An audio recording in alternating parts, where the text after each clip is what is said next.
Good morning. Got the preaching stick out. Oh, y'all go ahead and take your Celtic salt before Facebook gets here. I'll remind them when they get here. Chris, did you take your Celtic salt?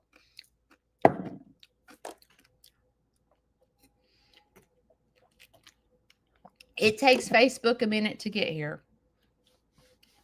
Unfortunately, I'm mad at Facebook. I'm so mad at Facebook. I wish I could go to the headquarters and have a one-on-one conversation with Facebook. Not that they would listen to me because I'm just peon and Coleman, but I really would like to have a one-on-one conversation with Facebook. Just saying. I'd be professional and I'd be nice, but it's not good. How are y'all this morning? Snowing. I forgot where you're at. Hilbert Family Farm. I know it was 80 degrees here yesterday. I was burning up.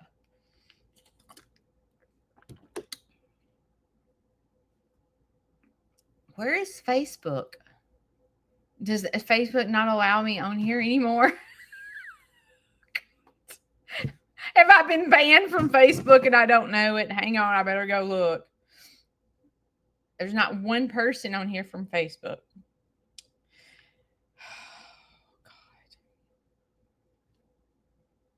Do I still have a Facebook page or have I been hacked?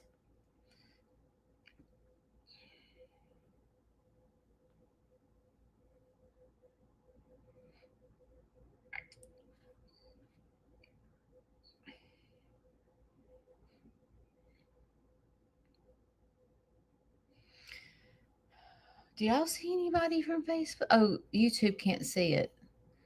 Oh, Lorraine's here. Okay. I got one person from Facebook. Oh my gosh. Okay. The past 48 hours, there's Teresa. She's from Facebook. Okay. I'm taking my glasses off. The last 48 hours have been so difficult to me.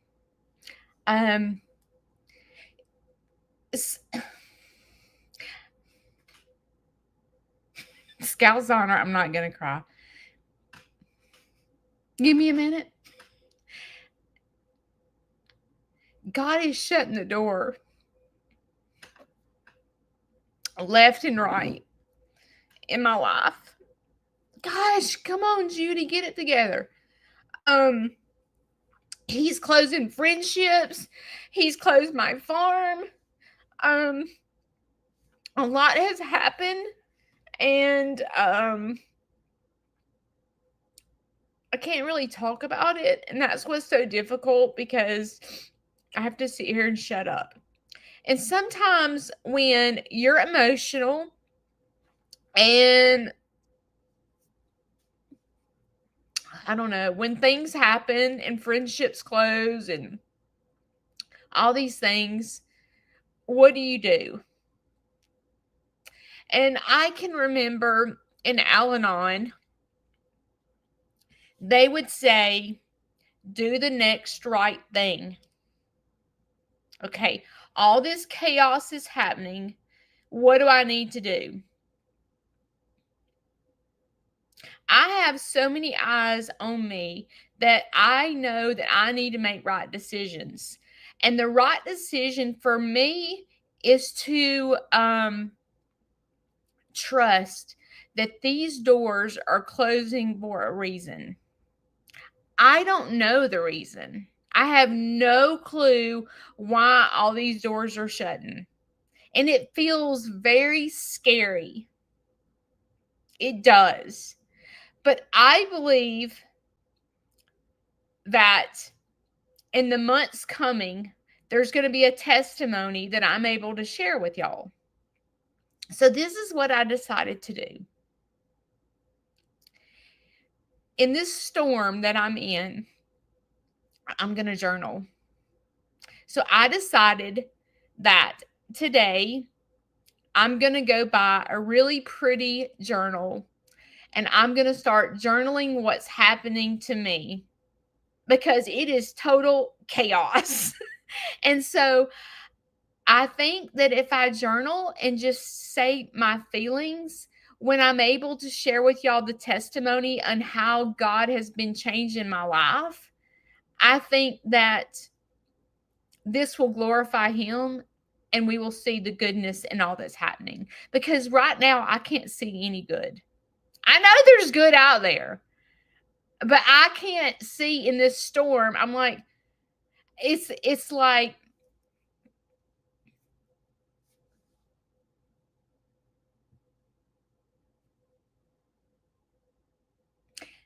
I'm gonna stop. So I'm gonna start journaling.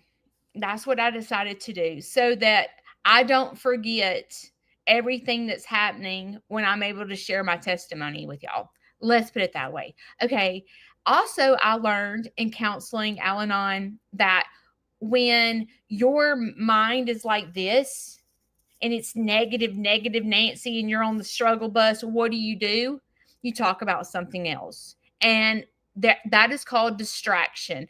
I'm basically going to clean out a closet. I'm going for a walk. I'm listening to music, or I'm talking about something else. So right this minute, I'm going to begin to tell you a story about living in the closet. And I was going to tell you this story last Wednesday, but I had to cancel on you guys because I had to go pick up my grandson. So today I'm going to talk about living in the closet. What does that even mean? What am I talking about? We all probably live in the closet with something in our life, something that we're not proud of. And we're so not proud of it that we live in the closet with it and we don't tell anybody. We don't even tell our best friends. We don't tell our spouse. We live in the closet. Like, I'm going to give you a couple of examples. You know, I struggle with eating, right? I either overeat or I don't eat at all. I'm extreme one way or the other. So things that you might do living in the closet is you might have no self-control. Let's just say you go get a gallon of ice cream and you're that person that can sit down and eat the whole gallon of ice cream and you're in the closet about it. Because if you just called like Billy Sue, your best friend, and go, dude, I just sat down and ate a whole gallon of ice cream by myself. You might not say that because you're embarrassed. So you live in the closet with this addiction that no one knows about. But let's just say to the outside world, let's just say that you're really large. People can see that you overeat, but you live in the closet. I'm talking about myself, okay? You live in the closet with your overeating because I did this short and I said you asked me, how do you, when you're craving a cookie, how do you not eat it? And I answered, I have no flipping idea. And all these people started commenting, don't deprive yourself, eat the cookie, eat a half a cookie. I'm like, they have no clue what somebody with the eating disorder has. I'm not eating one cookie. I'm eating every cookie that's in the kitchen. If I had self-control and could eat one cookie, I would do that. But I have zero self-control. And when I eat a half a cookie, I don't have the discipline to eat a half a cookie. Either I'm like an alcoholic. I either can't drink at all or I'm drunk. And it's like that with someone with the eating disorder can't eat a half a cookie. It doesn't work like that. If we ate half the cookie, we're going to sit there and think about the cookie nonstop until we go get it. If you get me, if you have like overeating problems, you're like, oh, Judy's sister, I get you. I get you. But it's like people, they think they're helping me by going, don't deprive yourself. Just eat the cookie, cut it in half. And I'm like, if I could do that, I wouldn't be in this position. I have to not eat it at all. It's just like I said, an alcoholic, if they're like, dude, I can't drink one drink. I got to drink till I'm freaking passing out on the floor. I mean, I'm no different from an alcoholic. So living in the closet, sometimes when you have an eating disorder, let's just say, you live in the closet with the way you are. Um, because it's embarrassing. It's because we're not proud of what we do in the closet. I'm going to tell you a story about a friend of mine that lived in the closet. Okay. And listen, I live in the closet too. I can't share with you yet about what I don't live in the closet anymore with this problem that I had. But I had this serious issue that I lived in the closet with. It took me probably about 6 years of counseling before I even told my counselor what I was in the closet with. Because I was embarrassed, even with in front of my counselor. It was that bad that I couldn't talk about it. And if you live in the closet with something that no one knows about, I get you. You're not alone. You're not alone. So, my friend, my youngest son, was best friends with this little boy that lived down the street. He was in Vanson's classroom, and Vanson would go over there and spend the night. And Vanson loved his mom to death. She was, I'm gonna say her name, Allison. Vanson loved her so much because she was funny and she was a good cook. And well, I at first didn't know her. I just knew her as Vanson's friend's mother, but Vanson could walk to his house. And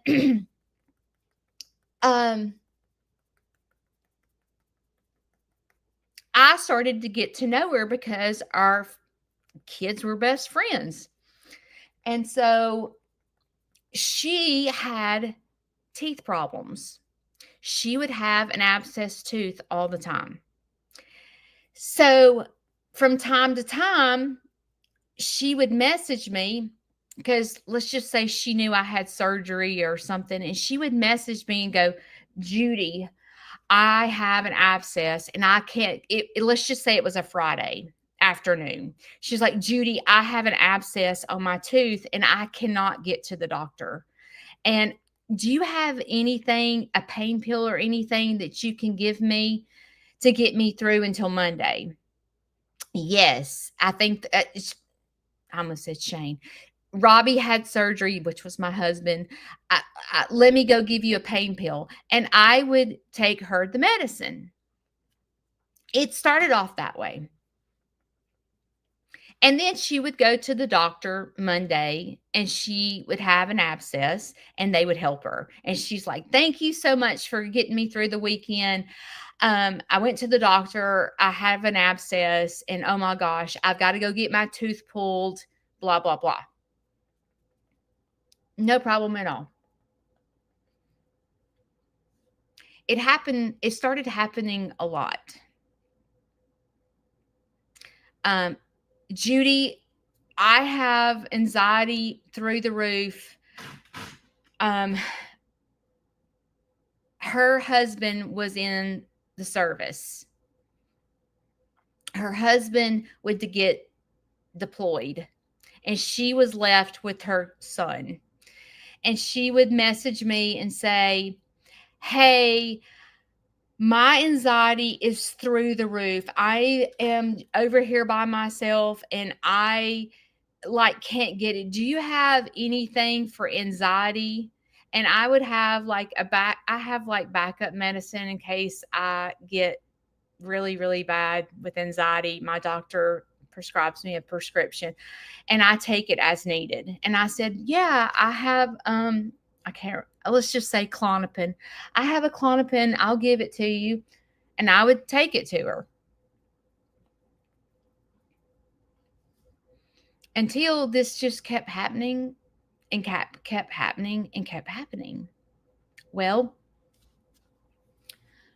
her husband was deployed.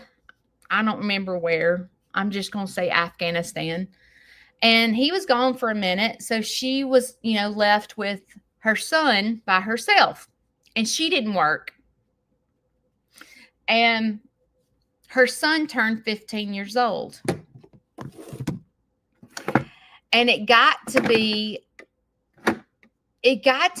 like every time it was supper time, her son would come to my house. And I'm not thinking anything of it at first. Nothing of it. Okay. I mean, it was often our kids went back and forth, I'm not thinking anything of it. And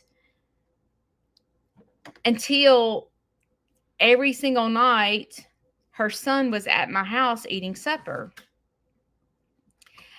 And this particular day, and he was 14 at this time.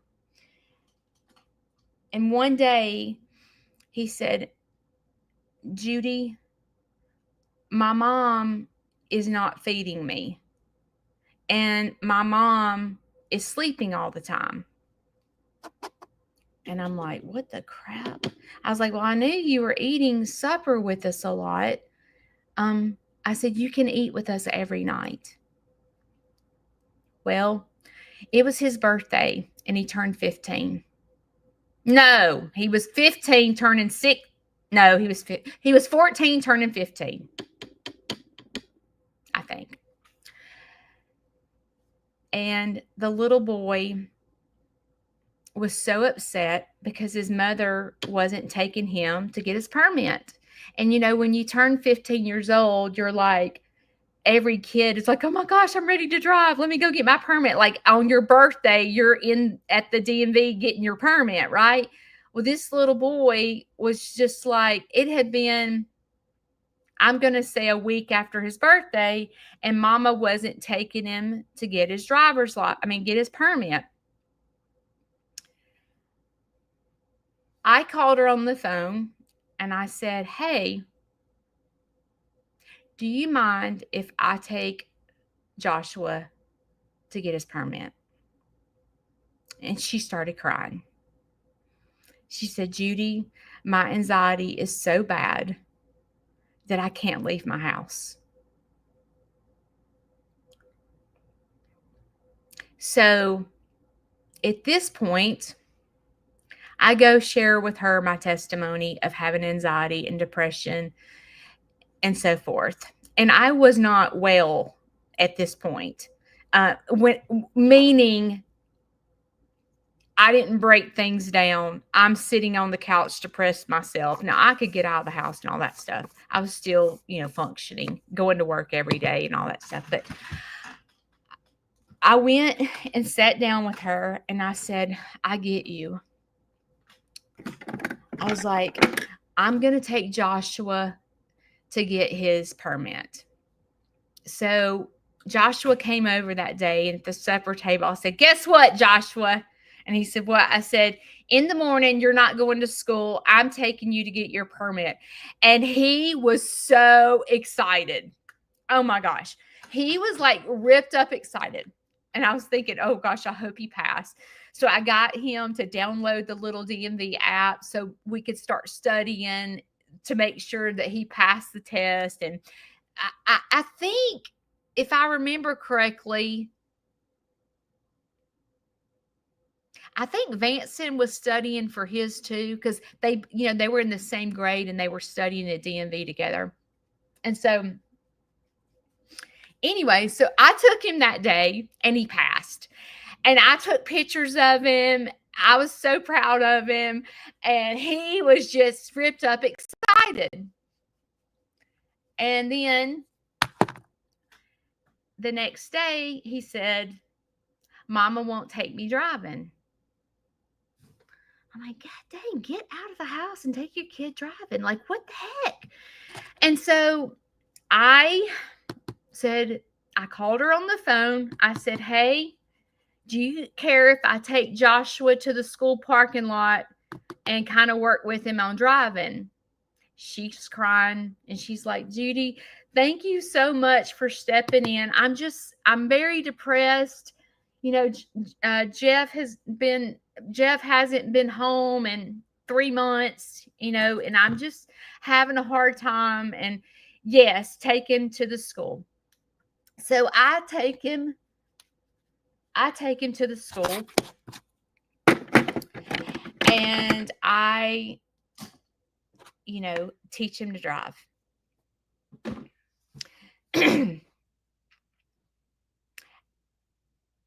And Joshua began to open up to me. And I had this burning in my heart going, do I intervene or do I not? Because this little boy's not being taken care of. Now, granted, he's 15, so he can, fix a sandwich. It wasn't like he couldn't do for himself. But at this point, you don't order groceries or anything like that. There's nothing in his house. Do I call DHR? I'm going to make her mad. Like, what do I do? So I decided to message her husband on Messenger. I didn't call DHR. So I messaged her husband and I said, hey, something's not right. Joshua's over here eating every night at my house. She did not take him to get his permit. She's not helping him drive. She's not leaving the house. I don't know what's going on, but something's not right.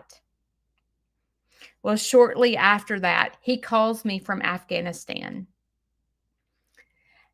And he says, thank you for taking Joshua.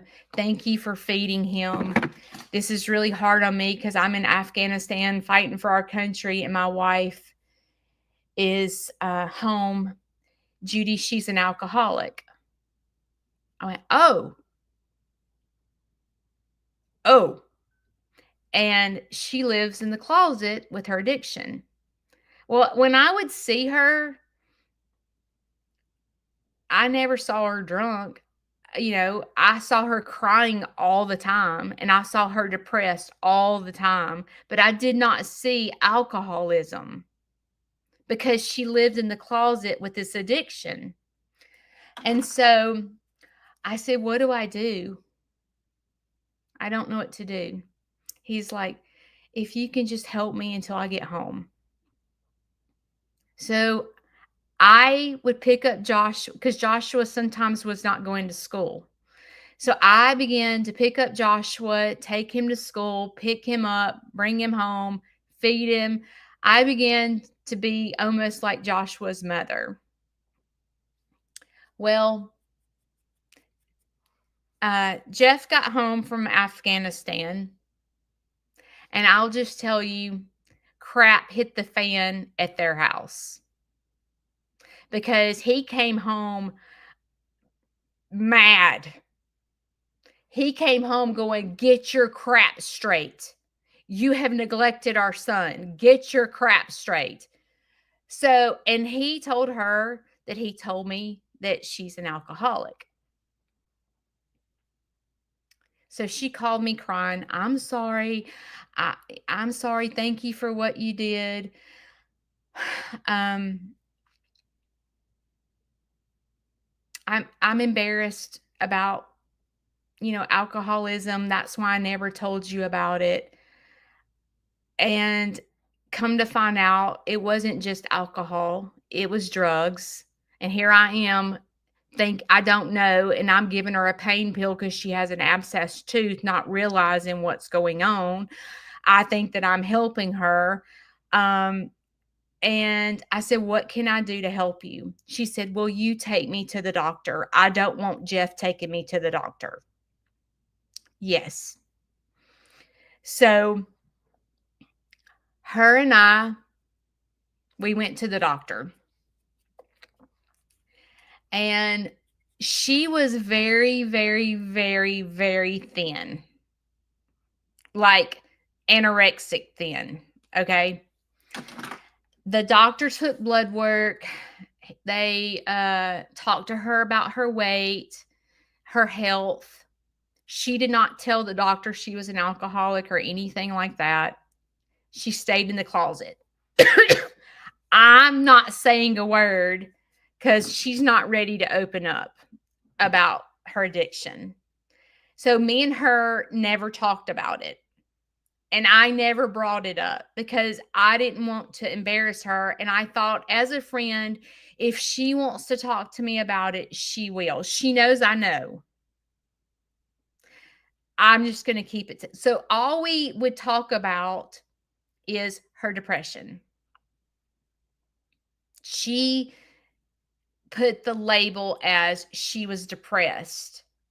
And I just said, I would talk to her. Well, she got her test results. The doctor wanted to see her again.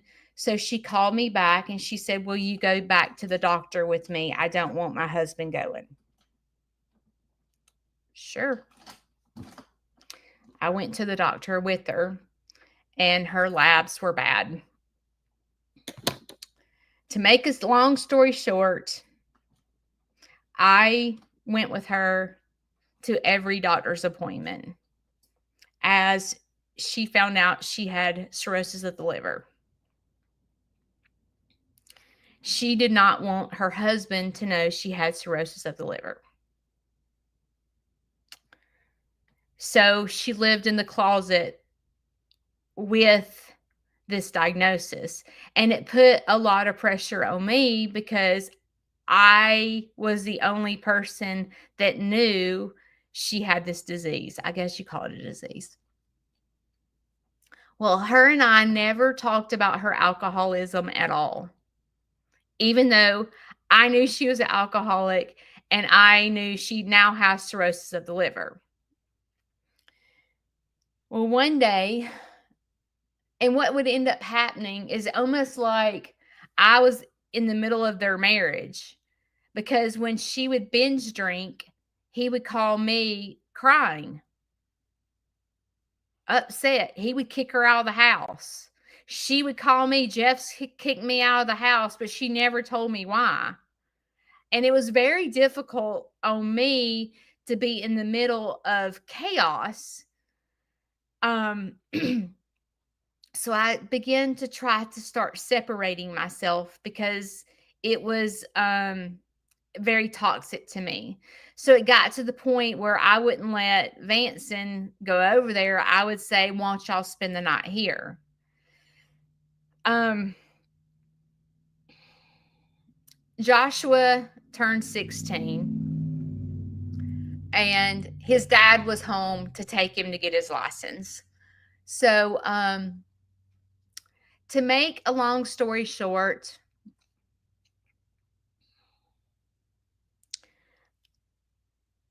as I would take her to the doctor, I sat and watched her labs not getting better. Her labs were getting worse. And I felt a lot of pressure knowing the truth about what was going on. So at that point, I'm like, do I tell her husband? What do I do? I mean, she's basically dying. What do I do? Um, I ended up talking to her husband because I felt like she needed help. And I told her husband not to be a big old tattletale. I told her husband in hopes to save her life. They end at this point, Vanson's 17 and graduated high school. So Joshua and him had graduated high school. Well, at this point, Vanson and I had gotten a divorce, and Vanson and I were living in the apartment. I remember one day Joshua came over to the apartment and said, "Mama wants to know if you have any pain pills. She is in so much pain." I don't. I don't. So at this point, she's using her child to come get her pain medicine. And I called her husband and I said, "Hey, she's asking for pain pills and I'm not giving it to her. Now that I know, I'm not doing anything." And he said, "She's struggling right now." And I said, "Well, she ain't getting it from me." Come to find out, her next door neighbor and I were friends. And she started catching on because Allison not only called me for pain pills, she also called her next door neighbor. And to put me and the neighbor started talking because she called me and she was like, "Is Allison okay?" To make a long story short, we both realized that she was calling both of us, and both of us were giving her pain pills because we were a friend and we thought she had an abscessed tooth, and we thought we were helping her temporarily until Monday came so she could go to the doctor. And every single Monday, went to the doctor. I had another abscess. Thank you for helping me get through the weekend. And we started catching on that she wasn't going to the dentist to get that she had an abscess. She was lying to us to get pain pills. And when we realized it, we were like, "Oh my gosh." And so at that point, I said, I stopped long ago when I realized what was going on. And I thought, me and this girl talked, and I said, "Can you imagine the pain that she is in living in the closet with this? She has to live with this secret that she can't tell anybody."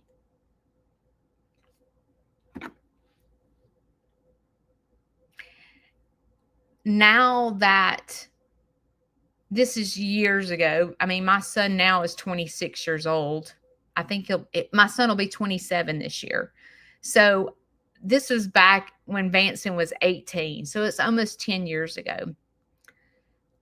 Now that I'm able to process things, I'm able to get in her shoes and I can feel the pain that she had.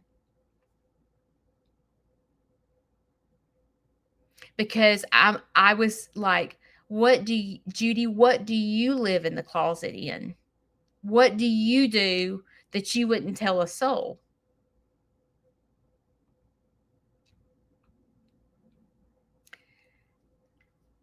And when I sit here and think about what I live in the closet in, I can feel the pain that she must have felt.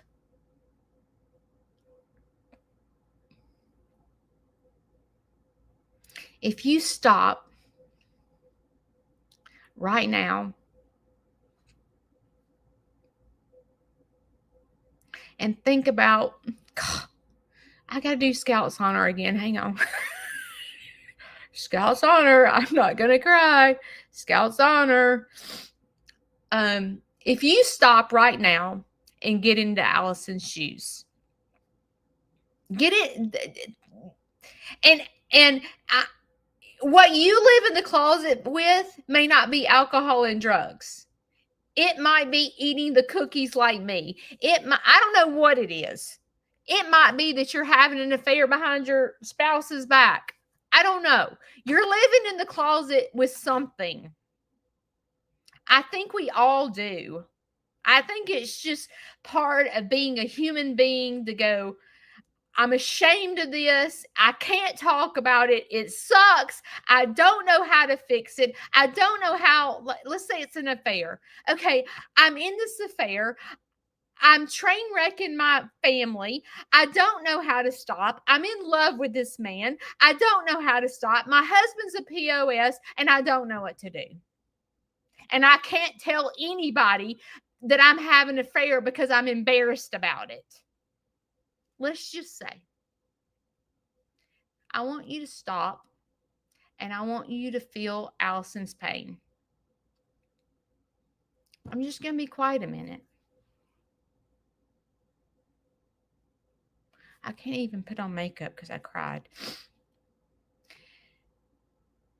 When you think about what you live in the closet with, it almost feels like you can't breathe because usually you're living in the closet with something you're not proud of. It's not like you're living in the closet with something good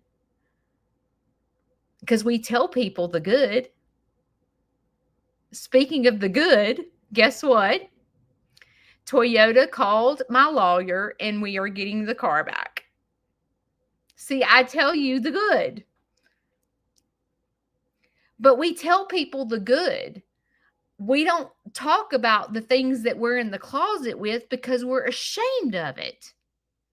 I mean, can you imagine Allison going, hey, Judy, I just want to let you know that I'm an alcoholic and I'm drunk every single day and I'm a piece of crap mom. I can't get out of the bed. I can't do anything. My kid's not going to school because I'm an alcoholic. No.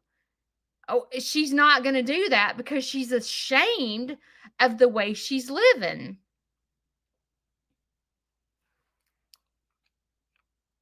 Well, after they graduated high school, they went and they moved to another city. Her husband and I kept in tight communication about her well-being. He would message me. I would say, hey, I lost connection with her because our kids had graduated. So oftentimes I would send him a message, how's Allison? And he would say, Judy, she's been in rehab for a month. I'm like, great. He's like, no, it ain't great. But the thought of her going to rehab was the first step in recovery. So I was like, at least she's going to rehab. And then maybe a couple of months would go by and I would be like, how's Allison? She's not good, Judy. She's not good. And it would just break my heart. How's Joshua? You know, is he okay? I mean, because basically he was raised with his alcoholic mother because dad was in the service. Dad was gone all the time. So this child was brought up in drug and alcoholism in his home while she was in the closet about it. And if I had to guess, she was trying to be in the closet with her child too. Mama doesn't feel good. Mama's got to go to bed. You know, I'm sure she was trying to live in the closet in her own home as well. As a matter of fact, I know she was, because she's trying to drink without her husband knowing about it. Because if her husband knows about it, he is like flipping his lid, and she doesn't want that. So she got to the point where she was hiding her addiction from her own family in the house.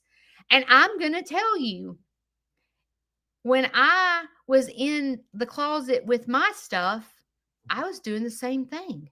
And I bet you're doing the same thing.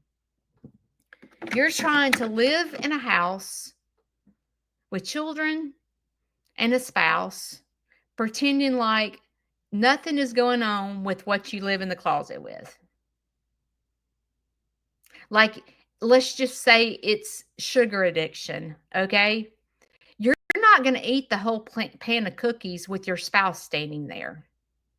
Because if you ate, let's just say 24 cookies, your spouse is going to go, "What the? You fat butt? Quit eating 24 cookies." No wonder. I mean, they're going to yell at you because you're engorging yourself. But behind the closet, when your spouse is not here, you're going to make cookies and you're going to eat every flipping one of them and light a candle as you didn't cook cookies so he don't smell it. You're going to do it behind his back when no one's looking. It's like,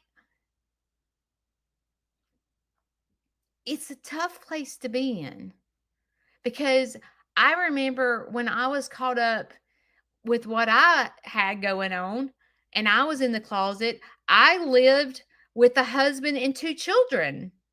I was living in the closet. It was almost like I was black and white. Like, when I'm living in the home, I'm this angel.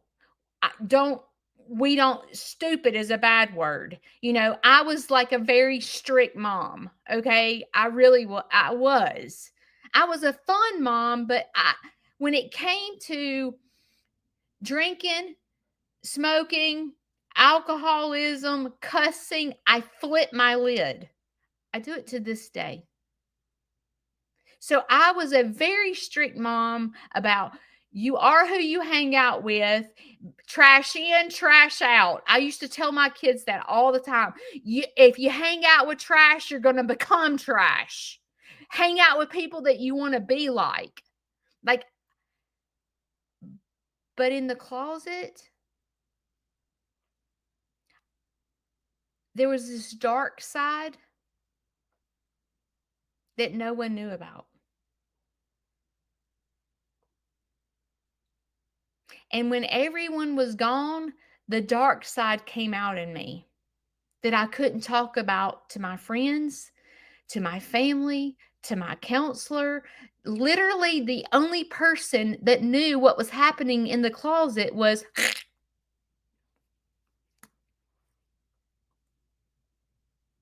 hang on. I hadn't put my mascara on yet. I know Diane. Diane would remind me right now, "Judy, you forgot your mascara." I can see her texting me right now. "You forgot your watch, or you forgot your mascara." Diane, I'm fixing to put on my mascara. I was letting my eyes dry. Anyway,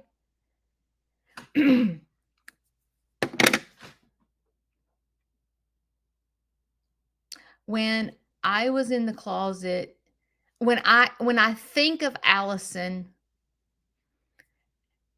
and I think about me being in the closet with what I had going on, God love her. God love her. And then I think, she's diagnosed with cirrhosis of the liver, and she still is drinking. Like, that's a death sentence.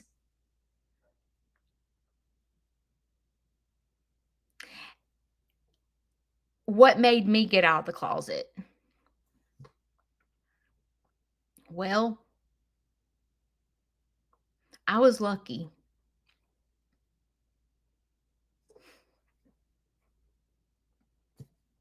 I wasn't lucky. I was blessed. Because once I admitted what I was in the closet about, I said, I need help. I, I need help.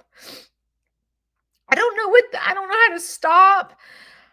I have serious issues and I want to get better.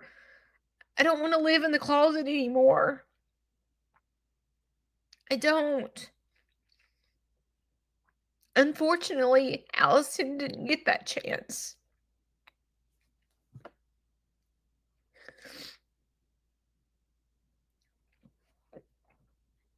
A couple of years ago, I was cooking in the kitchen. I remember it vividly.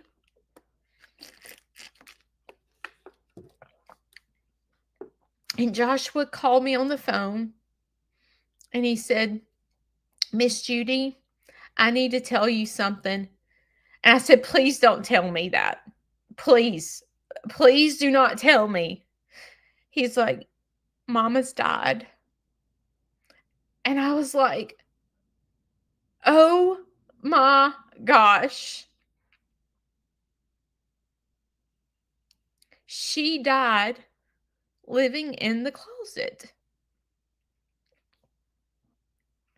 And when she passed away, obviously her husband's going to have to go through her stuff. He found bottles and bottles of alcohol, empty bottles, tucked in the closets, the literal closets, tucked away, hidden, so he couldn't see it. She literally died living in the closet.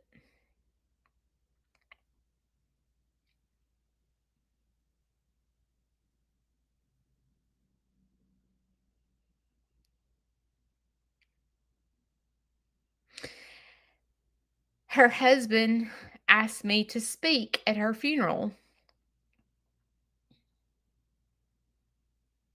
And this was during COVID.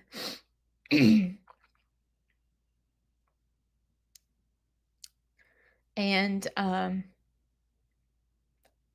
couldn't, at this point, you can't really go to the services because of COVID. So I had to do a video for her service. And I didn't really tell you all these parts, but it got to the point where her mother called me before she died. Her mother called me, to help with Allison. Her mom was just venting because her mom was hurting because she knew she was an alcoholic. And she was in and out of rehab a lot before she died. And she just couldn't stop drinking.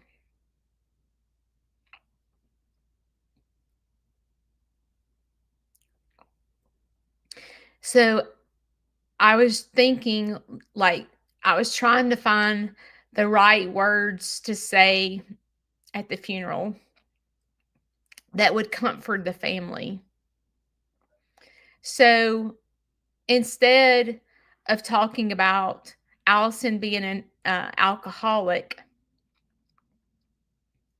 I started thinking about all the funny things about Allison and all the positive things about Allison. And that's what I spoke about at the funeral. One of the things that used to happen, I laugh about it to this day, is when Jeff would come home from the service, she had to go to the grocery store. Because she was living in the closet with her fears of going to the grocery store and people knowing she's an alcoholic. So what she would do is she would go into Publix and she had everything memorized where it was. She would get the buggy and she would go so fast walking in the grocery store, getting her items, and getting out as fast as she could. Well, before I realized what was going on, Vanson was with her because I don't know what's going on. Well, Vanson went to the grocery store with her, and she was zipping in the grocery store, and he came home and goes, "Mom, I have never seen someone go through the grocery store so fast in my life." So every single time we went to Publix, Vanson goes, "Hey, Mom, I'm going to pretend like I'm Allison." And he would get the buggy and he would go through the grocery store flying. And we would, every time we went to Publix, I would be dying laughing because Vanson would pretend like he was Allison in the grocery store. It was, it was really funny, really funny. So I began to tell her family at the funeral about Vanson pretending like he was Allison in the grocery store. So I just tried to remember all the. She also taught Vanson. I can't remember if this is something about boiling an egg in a Ziploc bag or something, or I can't. I have to ask Vanson, but she taught him how to boil an egg or how to make an egg or something in a Ziploc bag, boiling water or something. But I remember I just shared with them at the funeral all the fun times that Allison had. I didn't focus on her living in the closet or her addiction or anything like that. And I'm going to tell you where she passed away. She got to the point where she would not sleep with her husband. She slept in the guest room. Why did she sleep in the guest room? Because that's where her bottles of alcohol were, and she could drink after everyone went to bed. And she could go to sleep, and in the morning, she'd have a hangover and pretend like nothing was happening. She died in the guest room in the bed. And her husband found her dead.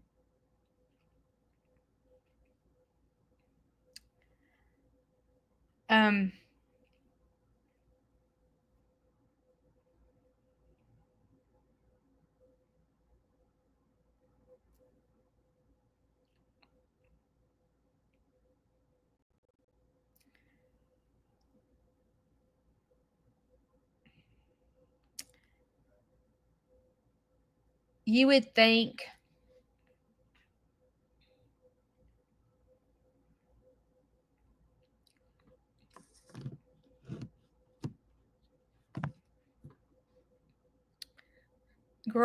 growing up in addiction,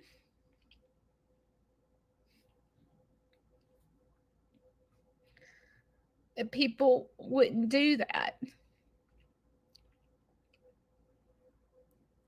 I see here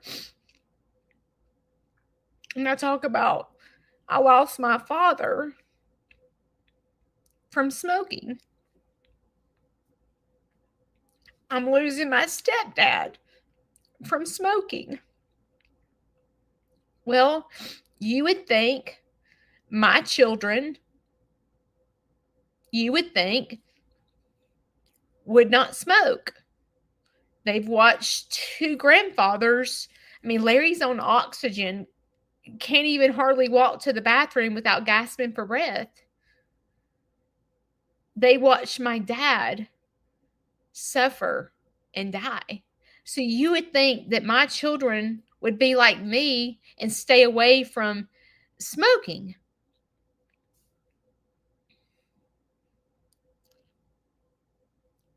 And last night in the bed, I was laying in the bed and I was hurting. I was thinking about what I was going to talk about with y'all. I was thinking about Allison. I was thinking about God shutting doors to all these things. What am I supposed to be doing? And all of a sudden, I don't know why, I started thinking about my kids vaping, and it was like a knife was going in my heart. And I was like, stop! This is stupid!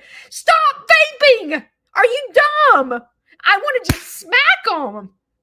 Don't you get it? But that's not how addiction is. Addiction doesn't work like that.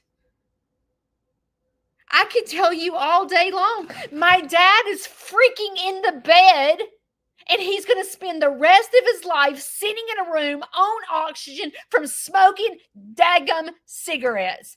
Is that going to make you, as followers, oh, Larry's on oxygen and in the bed? Oh, I'm going to stop smoking today. No, it's not going to make you stop smoking because it's an addiction.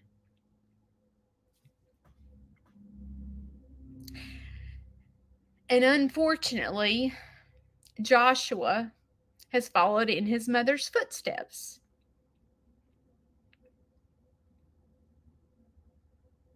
Because that's not how addiction doesn't work like that. Living in the closet, you start off living in the closet because you don't want no one to know. I bet if you think about, when you were young and you were smoking cigarettes, mama can't know I'm smoking cigarettes. I mean, like you hid, and then once mama finds out you're smoking, well, then you just keep on smoking. I mean,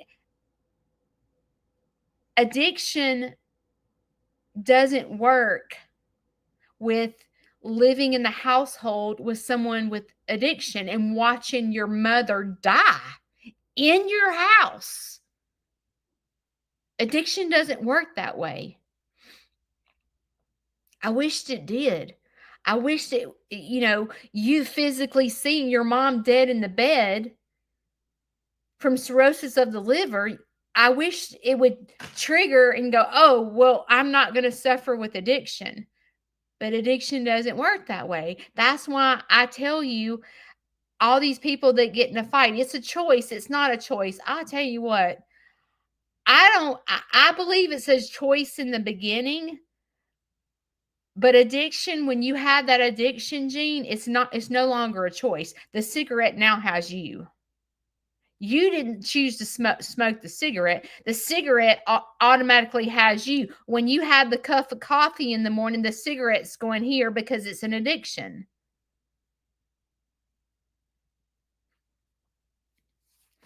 And the thought,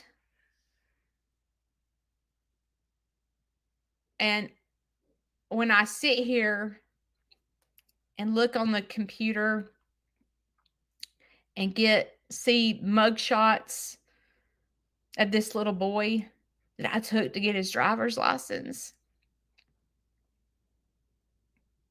and the thought of my kids, I'm like, you want to hurt me? Freaking smoke cigarettes. The pain of watching my dad suffer. My dad died in pain, like excruciating pain. I remember his face would turn blood red because the cancer ended up getting in his bones, and it's a very painful death. I'm not going to get stuck on addiction. I want to talk about in the closet. But you're in the closet with some type of addiction because you can't stop.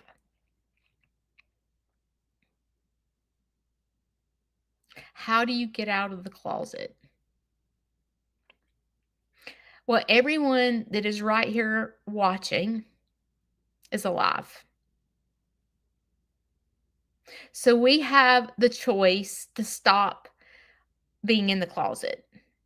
Allison no longer has a choice. But everyone that is watching me today has a choice to get better. And praise God that we're all here and can get better. I don't believe that you have to tell somebody what you're in the closet with to get better. Although me telling my counselor was a step in the right direction for me, because once I told her what I was struggling with, I was able to figure out why I did it. Why whatever you're doing in the closet, why do you do that? Why are you doing what you do in the closet? You're triggered by something that's causing you to live with this silent thing that you do. And when I admitted it to her was the steps. I'm like, okay, once I figured out why I lived in the closet, was the moment that I was free of living in the closet. I no longer live in the closet with that. Praise Jesus. And I can remember when I was in the closet, I didn't want to be in the closet. I didn't want to do the things that I were doing. I didn't want to live in that darkness, but I couldn't stop. I'm no different from you with your coffee and cigarette. Probably a cigarette was better than what I was doing in the closet. So I'm not putting you down for smoking. Trust me. I was 10 times, I wished I was smoking cigarettes versus doing what I was doing in the closet. Okay. I was ashamed of what I was doing in the closet. But I think that counseling helped me figure out why I was doing it. Does that mean that what I was living in the closet with totally escaped me and I don't do it anymore? Like, think about it. I'm gonna be honest with you. You know how some people talk about God can heal you completely? I do firmly believe that God has totally healed me of what I was doing in the closet, because I don't even, it doesn't even cross my mind anymore. Like, but does it mean that I can't go back to what I was doing in the closet? Oh, yeah, I could probably quickly go back because it was a rush for me. It was fun for me. I loved what I was living in the closet with. It was like the devil, Jesus on your shoulder. Like, in the moment when I was doing it, I was like, oh, this is great. And then when it was all over with and I was by myself, I'm like, I'm so ashamed and I can't stop and I don't know what to do. And I would try to stop and I couldn't. I don't know. It's not like I have the magic answer to tell you how to get out of the closet, but I can tell you, as Aunt Judy in Sneed's farmhouse, I feel strong. I feel blessed. I feel good about myself. I feel like a better mother, a better wife, a better daughter, being out of the closet with that. So the feeling, the rush, the secret that you live in the closet with, believe it or not, the feeling out of the closet feels so much better than the feeling in the closet being silent. Like for example, the cookie, okay? When you're in the moment, oh my God, this cookie tastes so good. And you're just shoving it in your mouth as fast as you can because you're trying to you don't want anybody to see you eat 24 cookies. And it feels so good because it tastes so freaking good. And then when it's over and you sit on the couch, you're like, oh my God, I feel sick. If I could just throw up right now, I'd feel so much better. Why do I keep doing this? But when you're in the moment, it's so good. It tastes so good when you're in the moment of it. But when you sit on the couch when the moment is over, there's shame. And you can't call someone and say, I literally can't control myself when I'm by myself and I have this craving. You don't say that because you're in the closet with it because you're ashamed of it. But I feel in my heart that professional help helped me. So if you think you can stop on your own, you're fooling yourself. Because if you could stop on your own, you'd have already stopped. You wouldn't be in the closet with it. And my counselor is the one that helped me. And it took a lot of hard work. But I'm telling you that getting out of the closet is the best decision I made. And I wished Allison could have experienced the same thing. But unfortunately, she's no longer with us. So today is Wednesday. It's hump day. You have choices. You can sit it out and stay in this dark place in the closet by yourself. Or you can dance. And dancing is being the best version of yourself and running after recovery. I will see y'all next week. Love you. Bye.